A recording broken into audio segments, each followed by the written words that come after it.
Isang bangkay ng lalaki ang natagpuang nakasilid sa loob ng isang balikbayan box sa Quezon City. Tadtad ng saksak at tila sinakal pa ang biktima. May report si Athena Imperial. Isang kahina-hinalang balikbayan box ang umagaw sa pansin ng mga opisyal ng Barangay Santo Domingo, Quezon City habang nagpapatrolya sila alas 10 kagabi. Nang silipin nila ang butas ng karton na iniwan sa harap ng isang bahay sa Tirad Pass Corner Biak na Bato, isang malamig na bangkay pala ang laman nito. Sinilip namin. Tapos pinalakihan namin baka aso o ano lang. Nakita namin tao. May tattoo tapos nakasando lang. Nakashort. Agad daw nilang ipinagbigay alam sa mga pulis ang natagpo ang bangkay.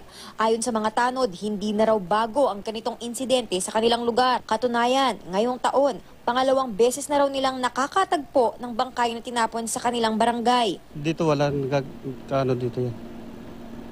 Tinatapon lang talaga dito yan.